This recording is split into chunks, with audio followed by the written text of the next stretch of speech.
Welcome back. Lesson 2, what is trauma?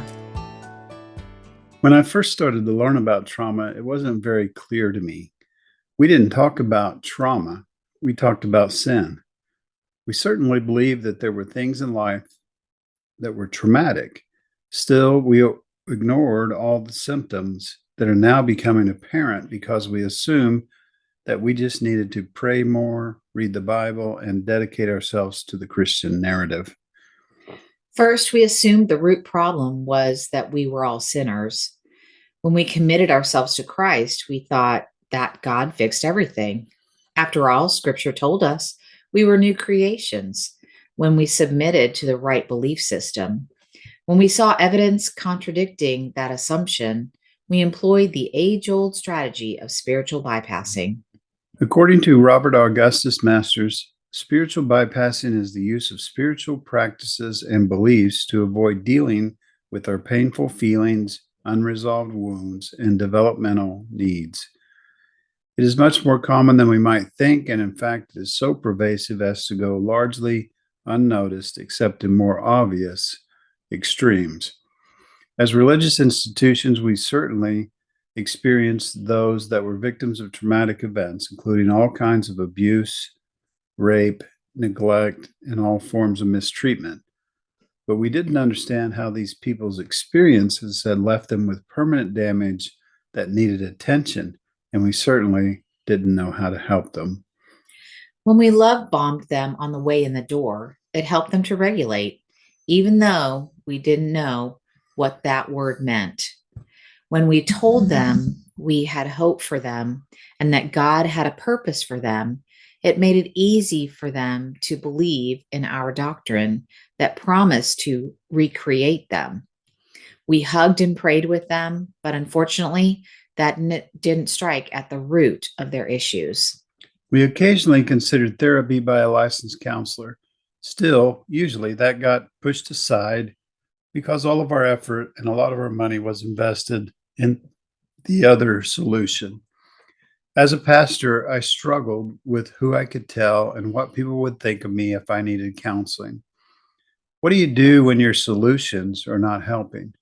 What do you do when you realize that all the solutions you thought were from God are not having the impact you hoped they would? We have a habit of attributing all good things to God, and when things don't go the way we think they should, we blame it on ourselves and try to ignore the obvious. Laura and I have realized that part of the blame lies squarely on our shoulders as clergy. We sold a belief system that didn't even understand trauma, yet proclaimed that it was complete and perfect. Considering this, I realized that I was responsible, and along with healing myself, I propose to help others as well. We can't push down, minimize, and hope it will magically improve. When I went through my dark night of the soul, I realized trauma didn't go away just because I denied it was there. It demanded to be acknowledged. This weekend, which I described in my book Being, changed my life. So, as we go into the discussion of this part, I want to know from you, why is it important that we address trauma? Yeah, I think one of the main reasons is because we've kind of been really ignorant about it for a long time. I mean, Carl Jung and some of these guys started unraveling this stuff 100 years ago, but that's not that long ago. Our Christian doctrines go back thousands of Right. years, and those Christian doctrines made very little consideration of trauma because they didn't understand it.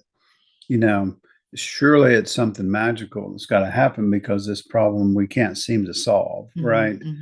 People come into our churches with trauma. Sometimes we make that worse, but we really don't have a good solution. And that's how we felt, I think, as a couple doing ministry, is people would come to us with trauma, and issues and all those things, and we really weren't equipped to help them. For sure. Yeah. If we'd have been a licensed therapist, that would have helped. Well, a trauma-informed therapist, Yeah. even better. And now, now that we know trauma informed,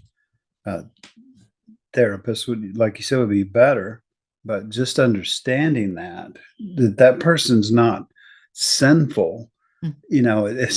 it's not that they, doing witchcraft or something on the side that makes them act Mhm. this way. Mhm.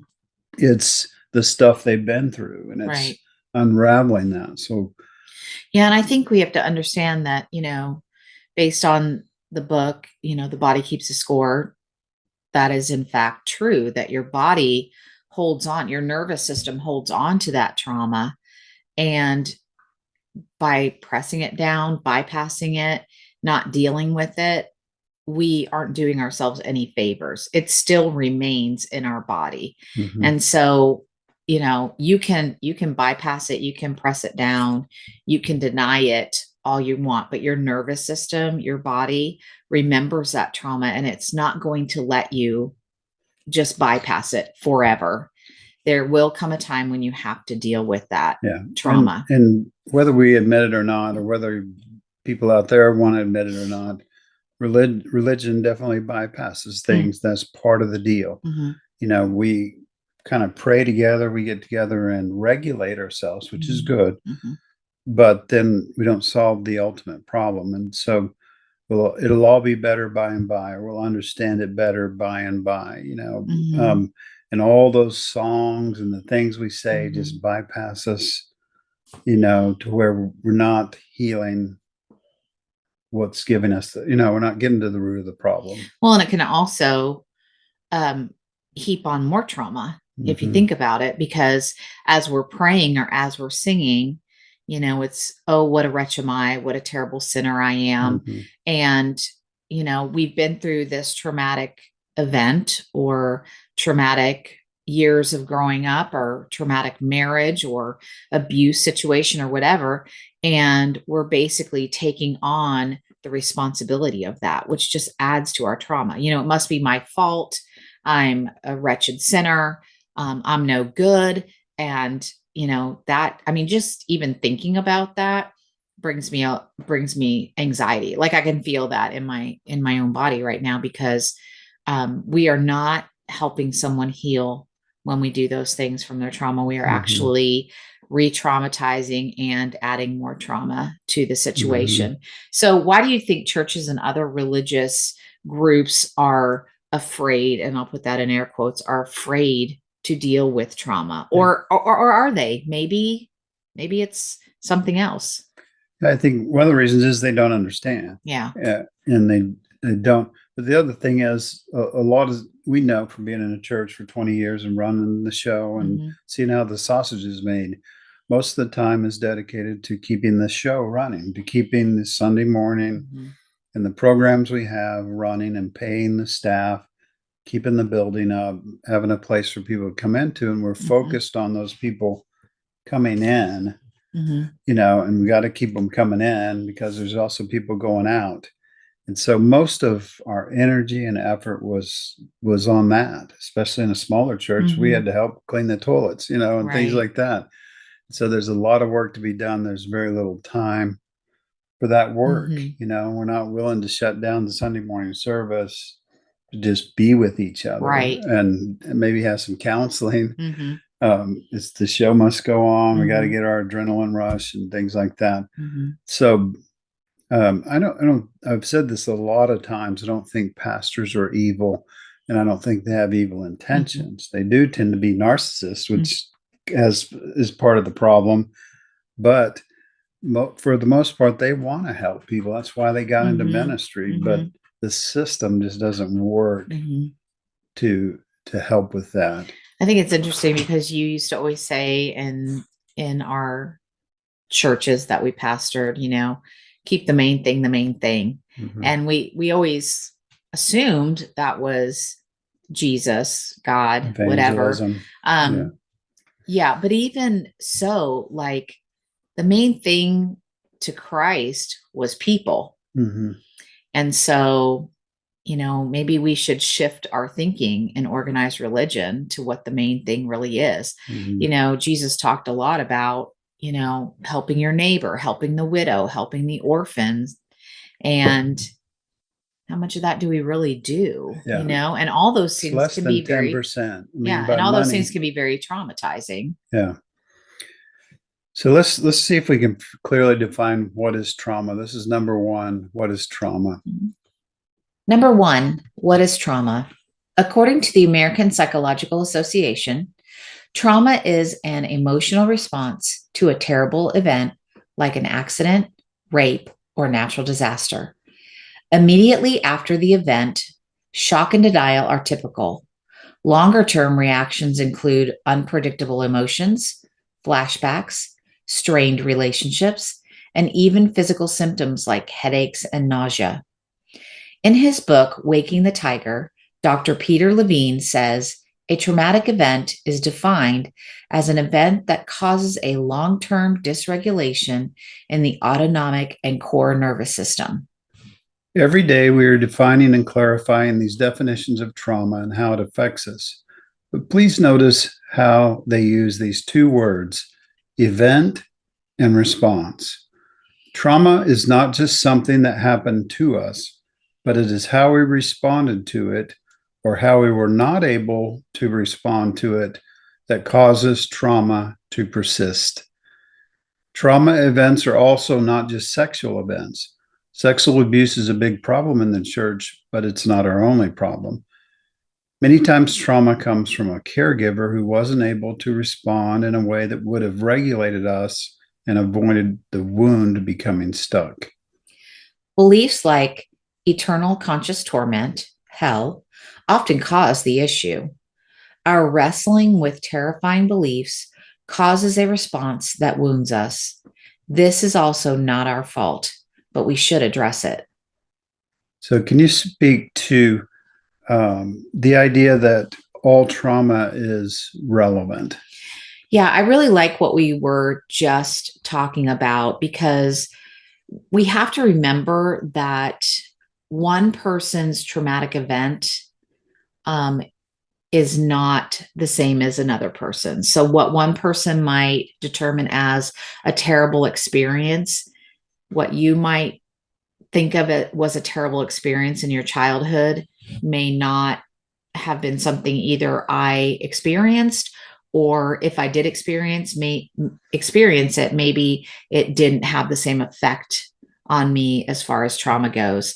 Um, I think that trauma, in my opinion, is very subjective because it really depends on how the person's nervous system kind of attaches to that trauma.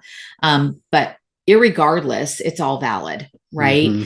If you feel that event in your life was traumatic and the same event in my life was not, it is still, your trauma is still valid, Mm-hmm. right? And I think we just have to be really careful because when we start saying, oh, well, you had it worse than I did, or, Mm-hmm. I hear that a lot from people bypassing, but once we do that, then we're actually bypassing our own trauma. Mm-hmm. We are not taking care of our nervous system. Right. And if we're feeling those flashbacks and those physical symptoms that you talked about, then that's our body's way of telling us that we've got to deal with this, that was a traumatic event, irregardless of whether anybody else thinks it was traumatic. For our body, that was traumatic, and we need to deal with it. Yeah. Some of the definitions, like in this definition that we quoted, they'll say terrible or hurricanes and natural disasters and things like that. Those things are definitely traumatizing. But just as much for some people like me would be was my mother, not there at a time when I needed her to be there. And that's just an example. But a lot of the things I uncovered in my spiritual journey, my recovery, has been that it was kind of it was those little things that somehow stuck and didn't get resolved, and so they got stuck. And then when we finally dug down, then those things come up, or if we don't deal with them, they'll come out sideways and they'll express themselves in weird ways. So, as a teacher, we consider COVID to be a collective trauma.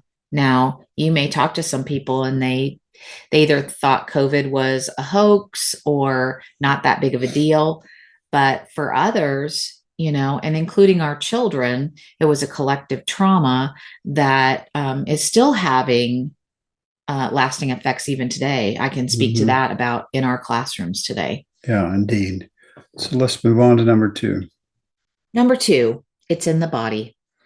In the past, I got mad at myself for not understanding this sooner, but then I realized that it wasn't that long ago that Carl Jung helped us begin to understand things like shadow and inner child and archetypes. We can now scan the body and the brain so we know much more about what makes us tick. Another very recent understanding is the work of Bessel A. van der Kolk concerning where our trauma is stored.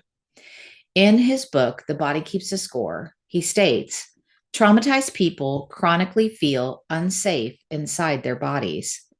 The past is alive in the form of gnawing interior discomfort.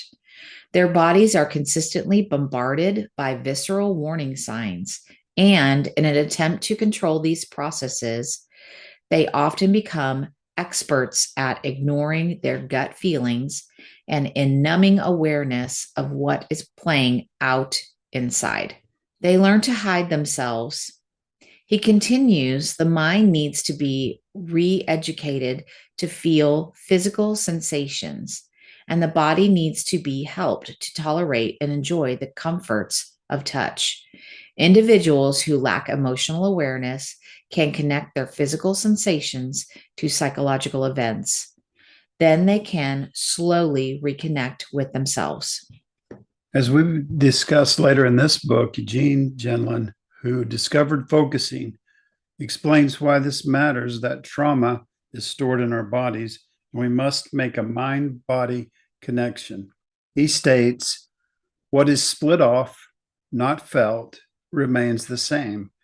But when it is felt, it changes. Most people don't know this. They think that by not permitting the feelings of their negative ways, they make themselves good. But on the contrary, that keeps these negatives static, the same from year to year. A few moments of feeling it in your body allows it to change. And if there is something in you that is bad or sick or unsound, let it inwardly be and breathe. That's the only way it can evolve and change into the form it needs. Along with some of my good friends, I've discovered the usefulness of these understandings. When I could be with that part of my body that was trying to help me, my life changed for the better. And we will discuss that a little later in the book. So, what does it mean that trauma causes us to feel chronically unsafe in our bodies?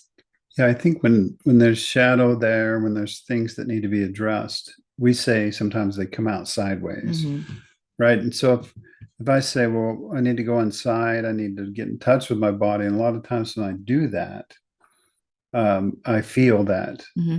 I feel uncomfortable because there's something there that's not good or normal, or ultimately it's going to be good that I address it, Mm-hmm. but it feels painful. It's kind of like when we're having conversations with other people and they bring up something traumatic. Mm. It makes us all uncomfortable, Yeah. and I think that's where some of us live.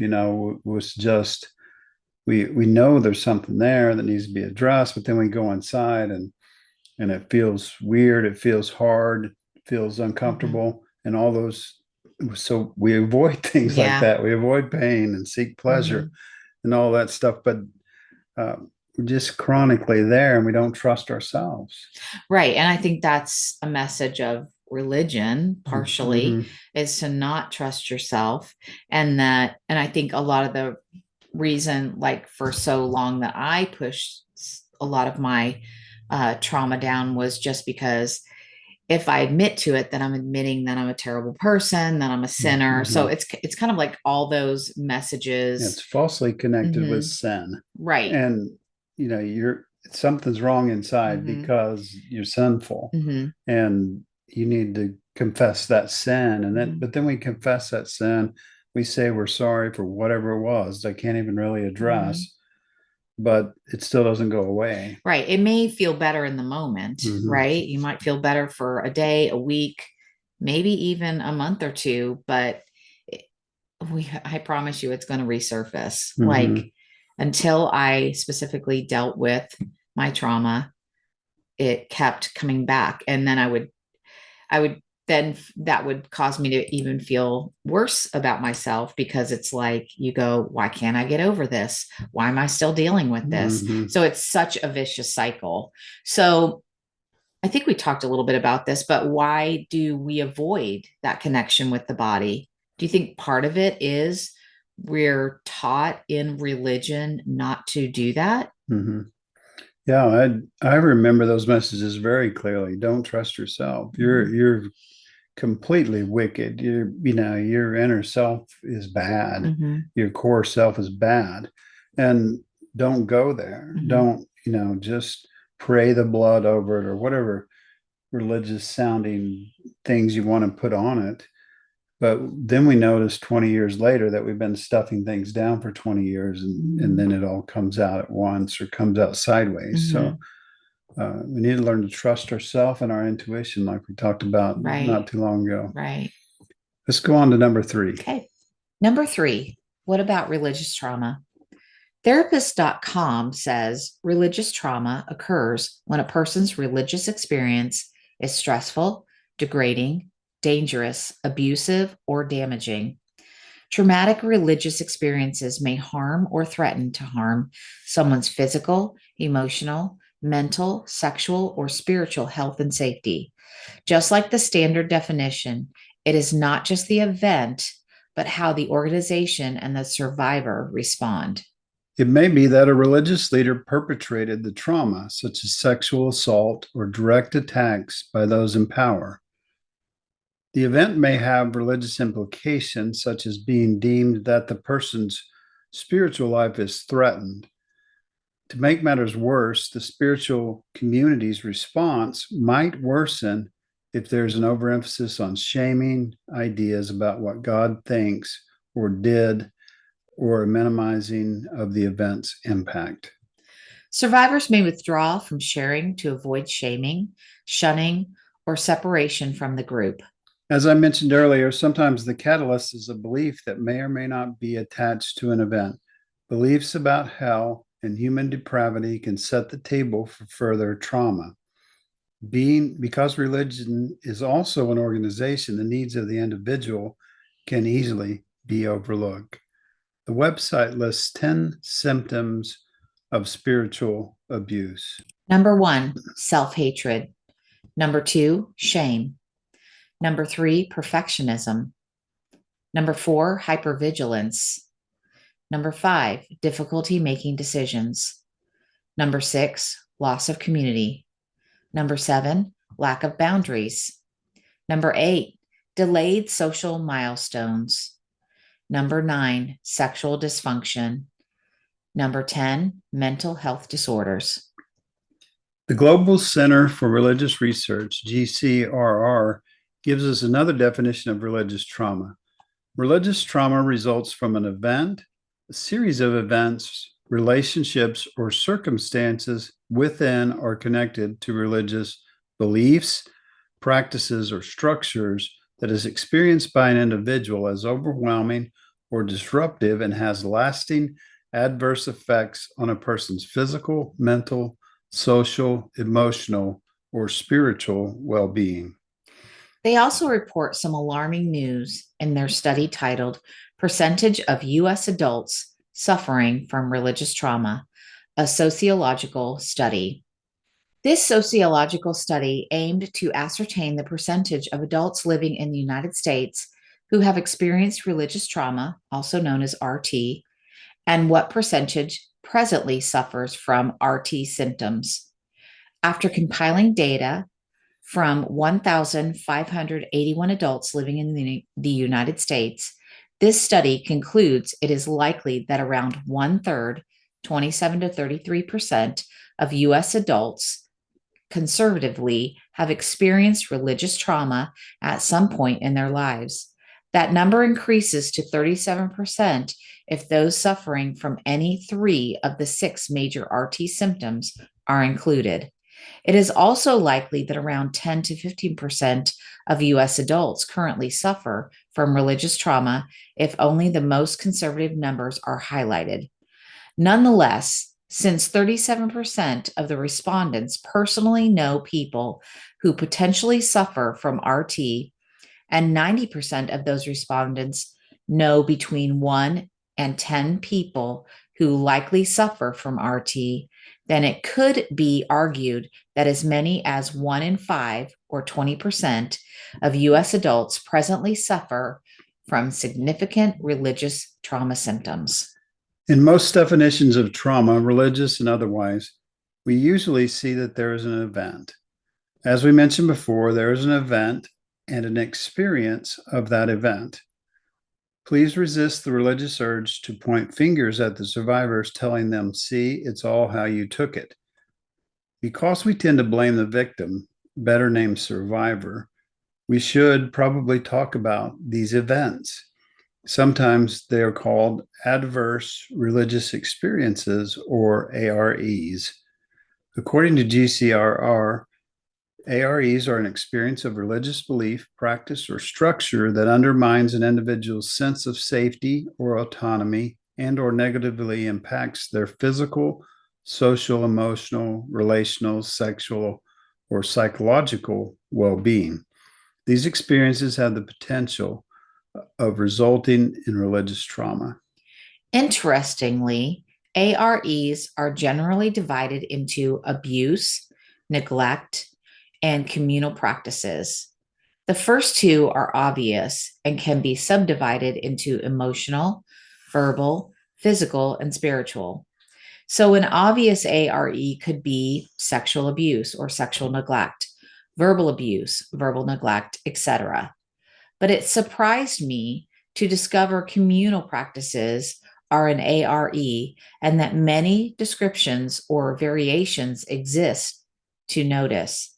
GCRR lists the following as ARE examples in communal practices: community violence, bullying, threats, intimidation, terrorism, public outing, stigmatizing, and branding, forced confessions, shunning and excommunication, brainwashing or forced indoctrination, social, familial isolation, information privatization, scapegoating, othering, identify disruption, emotional manipulation, phobia induction, dress, behavioral control, segregation, love bombing and trauma bonding, stalking or harassment,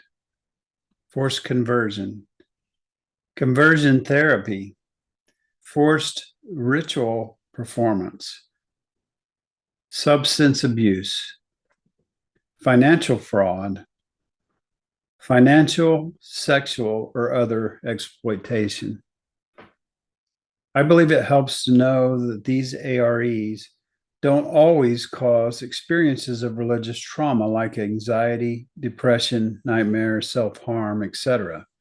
Still, many people will experience religious trauma responses. So that's a big list of communal practices that we mentioned in that last section. But that seems to be the underlying message, is that we need community. I mean, we heard that when we were contemplating leaving organized religion. Well, what will you do about community? Mm-hmm. So can you speak to that? Yeah, so the 3 categories are abuse, neglect, and communal practices. So it surprised me that whole list we just read was from communal practices. Right. There is abuse. There's direct abuse. There's neglect. There's all of those obvious things. And in the church, it seems like only sexual misconduct will even get your hand slapped, especially if you're a pastor. Right. But a lot of that, we say, well, we need community because we need connection. And we say, well, then we need community. But community, a lot of times, is what is driving the events, those experiences, those Mhm. events that later cause trauma Mhm. or lend to our trauma. So I think it's important to realize that and to take a hard look at our religion and Mm. say, what are those experiences inside religion that are just, they're not helping? And they may be traumatizing Mhm. to me. They may be driving people into a shell, and things like that. And then there's just so many ways that turns into abuse and neglect, and it all kind of runs It together does, after a yeah. while. But be careful when we say, well, we got to go to church because we need community, Mhm. where, you can get community anywhere, Right. really. But it's that faux community that they want us to fall into because then that lines up with their beliefs and adds to their numbers and so on. And no, everybody says we're generalizing when we say things like that. But look how many things, and you read the book, you can look at the chapter and look at those things. Look how many things come from the communal practices, Mhm. not abuse, not someone's getting raped or Mhm. someone's, just supremely neglected. It's those same communal practices that we think are doing good, Mhm. sometimes are doing the opposite. Yep, exactly. So let's move on to number 4. Number 4, how religion becomes traumatic. As we listen to people's stories in the desert, we notice the commonality of most of them discussing a common diagnosis of PTSD from their religious trauma and what they experienced trying to address it. If you want to learn more about this, see the work of Dr. Marlene Winnow, Religious Trauma Syndrome, or Judith Herman, Complex PTSD.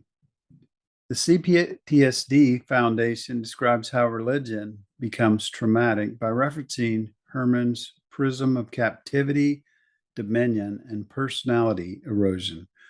The author believes these concepts clearly illustrate that there is a clear connection between the symptoms of religious trauma and complex PTSD.